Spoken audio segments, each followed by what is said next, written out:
Communiqué conjoint Tchad-Soudan, N'Djamena le 29 janvier 2023. À l'invitation de son Excellence, le général Mohamed Idriss Déby Itno, président de transition, président de la République, chef de l'État, le président du Conseil de souveraineté du Soudan, son Excellence Abdel Fattah al-Burhan, a effectué une visite d'amitié et de travail à N'Djamena à la tête d'une importante délégation. Cette visite, qui illustre l'excellence des relations de coopération entre les deux pays, s'inscrit dans le cadre de consultations régulières entre les deux chefs d'État en vue de renforcer davantage les liens séculaires et la fraternité qui unissent les deux peuples. Au cours de cette rencontre, les deux chefs d'État se sont entretenus sur des questions d'intérêt commun dans divers domaines. Au titre de la coopération bilatérale, les deux présidents se sont félicités du soutien réciproque et le respect qui guide les relations entre les deux pays et ont réaffirmé leur volonté d'œuvrer en permanence pour les renforcer davantage. Par ailleurs, les deux chefs d'État ont souligné la nécessité de tenir la grande commission mixte de coopération en vue de réactiver tous les accords et mécanismes sur le plan diplomatique, sécuritaire, économique, technique, social et culturel.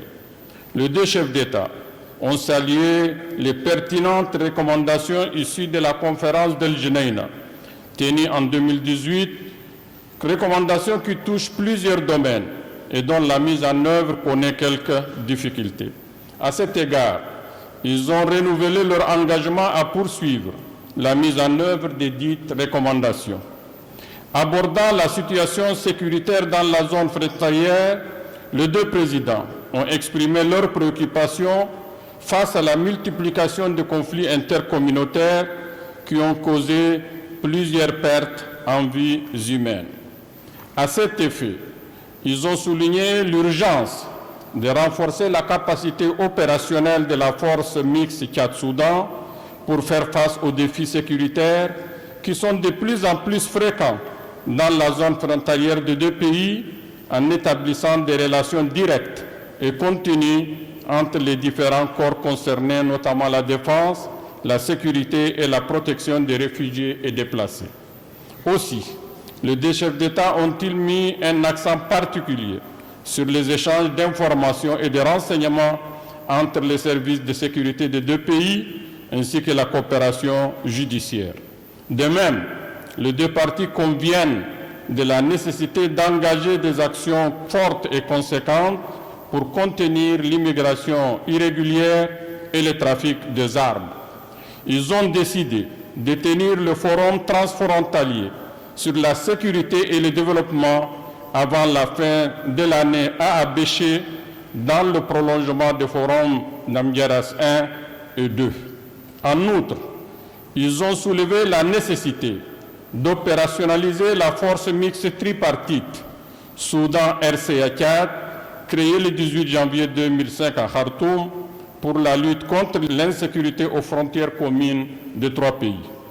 Son Excellence, le président du Conseil de souveraineté, a exprimé sa gratitude pour l'appui du Tchad au processus de paix de Djouba et l'a remercié pour l'accueil des réfugiés soudanais. Les deux chefs d'État ont convenu de travailler ensemble avec les partenaires pour leur retour. En tant que garant de l'accord de Djouba entre le gouvernement soudanais et les mouvements armés, accord du 3 octobre 2020, le Tchad a réitéré son engagement pour son suivi et son application. Pour marquer cet engagement, le Tchad a désigné l'ambassadeur à Cheikh Ibn Omar, point focal pour la mise en œuvre du dit accord.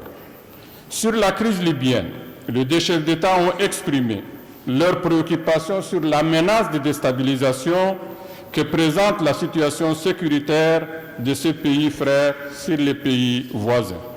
Sur le plan régional, ils ont également exprimé leurs préoccupations face à la persistance des groupes terroristes au Sahel et leur extension sur le continent.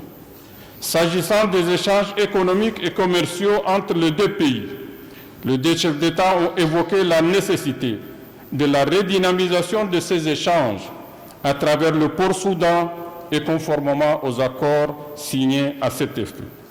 Les deux parties, enfin, ont souligné l'urgence de matérialiser au plus vite le projet de chemin de fer Tchad-Soudan et les infrastructures routières qui facilitent les transactions économiques et commerciales. Fait en N'Djamena le 29 janvier 2023.